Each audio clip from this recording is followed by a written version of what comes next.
لے جی اب بزرگوں کی کلاس بھی آنے لگی ہے کہ وہ بزرگ جو خود تو بڑے اچھے تھے لیکن لوگوں نے ان کی طرف غلط باتیں منسوب کی.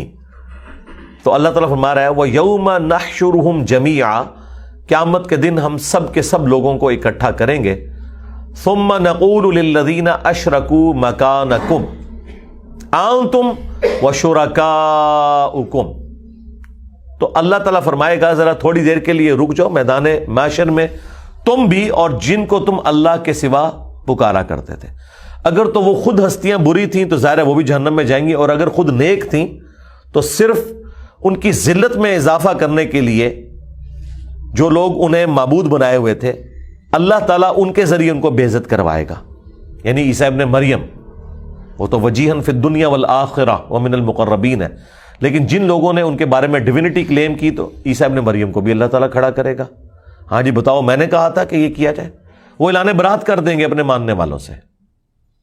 سورۃ المائدہ کے آخری رکوع میں تو پوری وہ گفتگو بھی آئی ہے جیسس کرائسٹ کی اور اللہ تعالیٰ کی قیامت کے دن. تو اللہ تعالیٰ مارے گا کہ رک جاؤ تم بھی اور جن کو تم نے اللہ کے سوا معبود بنایا ہوا تھا. اگر تو وہ خود کلیم کرتے تھے تو وہ بھی مجرم ہے، اور اگر لوگوں نے ٹھہرا لیا تھا تو ان کا قصور نہیں، صرف ماننے والوں کا. فَزَيَّلْنَا بَيْنَهُمْ، تو پھر ہم ان کے آپس کے رشتے کو منقطع کر دیں گے. وَقَالَ شُرَكَاؤُهُمْ مَا كُنْتُمْ إِيَّانَا تَعْبُدُونَ، تو جن شریکوں کے اوپر ان کو بڑا زوم تھا نا وہ کہیں گے تم تو ہماری کوئی عبادت نہیں کرتے تھے. بھائی ہمیں تو کوئی پتہ نہیں ہے، ہمارے جانے کے بعد تم نے ہمارے ساتھ غلط عقیدے منسوب کیے ہوئے تھے، ہمیں تو وہ انکار ہی کر دیں گے. یعنی یہ تو کہتے ہیں نا کہ وہ کہتے ہیں کہ ہم اس وقت تک جنت میں نہیں جائیں گے جب تک کہ اپنے سارے مرید نہ لے جائیں. او مرید مننے تو انکار کر دیں گے. تو وہ کہیں گے تھوڑے بابے آئی نہیں بھائی نٹو ادھروں تھوڑا کے ساتھ لینا دینا. اب مجھے بتائیں جن ہستیوں کے اوپر ان کو مان تھا اگر وہ ہستیاں کہیں کہ نسو ادھروں کوئی لینا دینا ہی نہیں ہے تو اس وقت ان کی ذلت کا کوئی اندازہ کر سکتا ہے. اور جو ہستیاں خود 2 نمبر ہوں گی وہ تو ان سے پہلے جہنم میں پہنچی ہوئی ہوں گی. وہ سورۃ الاعراف میں اللہ تعالیٰ نے فرمایا ہے کہ جب بھی کوئی امت جہنم میں داخل کی جائے گی وہ اپنے سے اگلی امت کے اوپر لعنت بھیجے گی اور کہے گی یا اللہ انہیں دگنا عذاب دے. سورۃ الاحزاب میں بھی آیا کہ ہمارے بزرگوں کو دگنا عذاب دے. تو اللہ تعالیٰ فرمائے گا کہ تم سب کے لیے دگنا عذاب ہے، بے فکر وہ تو بھی ڈبل سینچری ہے. کیوں کہ تم بھی اپنے آنے والوں کے لیے پیشوا بنے نا،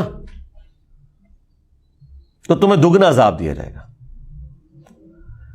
تو یہاں پہ بھی وہ اعلان برات کر دیں گے اگر نیکوکار ہوئے. اگر برے ہوئے تو وہ خود بھی چیخیں مار رہے ہوں گے. فَكَفَى بِاللَّهِ شَهِيدًا بَيْنَنَا وَبَيْنَكُمْ، پس اللہ ہی کافی ہے گواہ ہمارے اور تمہارے درمیان. ان كُنَّا عَنْ عِبَادَتِكُمْ لَغَافِلِينَ، ہم تو تمہاری عبادت سے پرستش سے غافل تھے. یعنی عیسیٰ ابن مریم کہیں گے ہمیں تو پتہ ہی نہیں ہے کہ تم نے یہ کچھ کیا ہے، ہمیں تو پتہ ہی نہیں تھا، تم نے ہماری طرف ایسے غلط عقیدے منسوب کیے. جب یہ ایپیسوڈ ہو جائے گا تو ظاہر ہے یہ ذلت کی آخری قسط ہے جو کسی کے اوپر ہو سکتی ہے کہ جن کے اوپر ان کی امید تھی انہوں نے اعلان برات کر دیا، یا اگر وہ خود بدکار تھے ان کے بزرگ بابے تو وہ تو خود جہنم میں پہنچے ہوئے ہوں گے. یہ دونوں کیسز ہوں گے. یہاں ایک کیس کا ذکر ہے جس میں وہ خود ہستیاں ٹھیک تھیں. تو اللہ تعالیٰ اس کے اوپر ورڈک دے رہا ہے. ڈراپ سین کیا ہے؟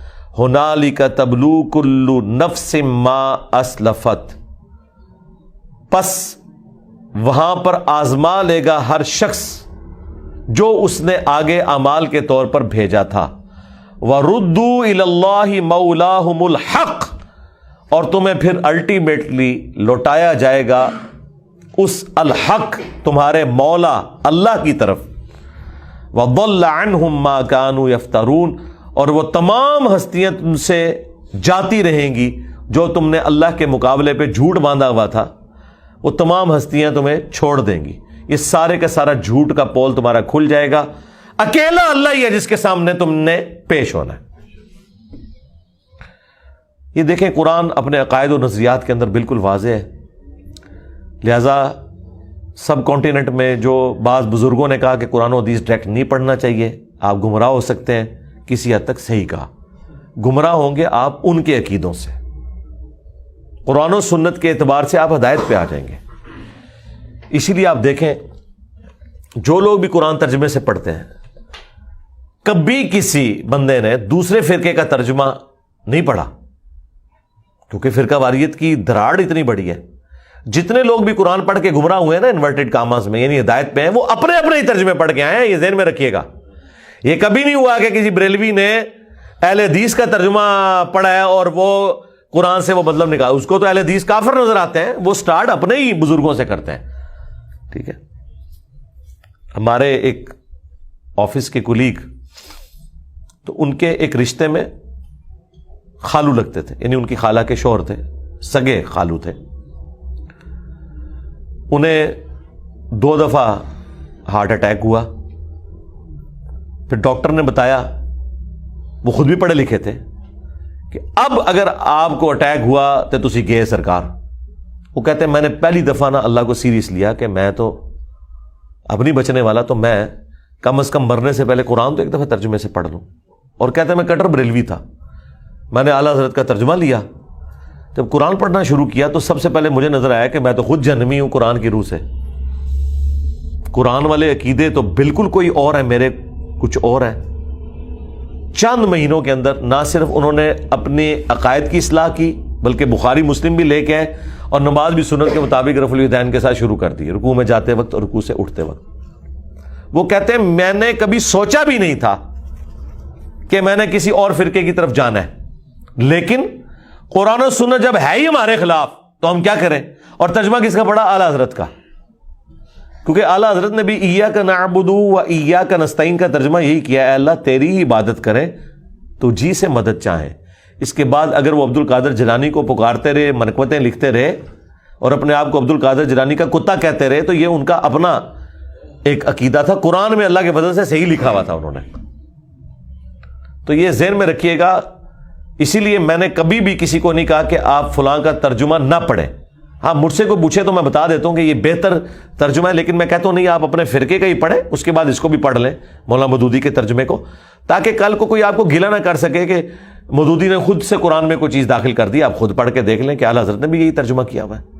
اور آج کے دور میں تو کوئی ایسا ایشو نہیں ہے. مجھے نہیں سمجھ آتی، آج تک کبھی نہیں ہوا کہ BBC یا CNN کی کوئی پٹی چل رہی ہو اور دنیا میں آدھے لوگ اس انگریزی کی پٹی کا کوئی اور ترجمہ کریں اور آدھے لوگ اور کریں. ایسا ہوا ہے کبھی؟ ایون الجزیرہ ٹی وی کے اوپر جو عربی میں پٹیاں چل رہی ہوتی ہیں، اس کا بھی ترجمہ 2 عربی جاننے والے مختلف نہیں کرتے. قرآن کے حوالے سے یہ کیوں جھوٹ مشہور کر دیا جی ترجمے بدل دیے؟ ترجمے نہیں بدلے ہوئے، الفاظ کا چناؤ ڈیفرنٹ ہے، بالمفہوم ترجمہ ایک ہی ہے.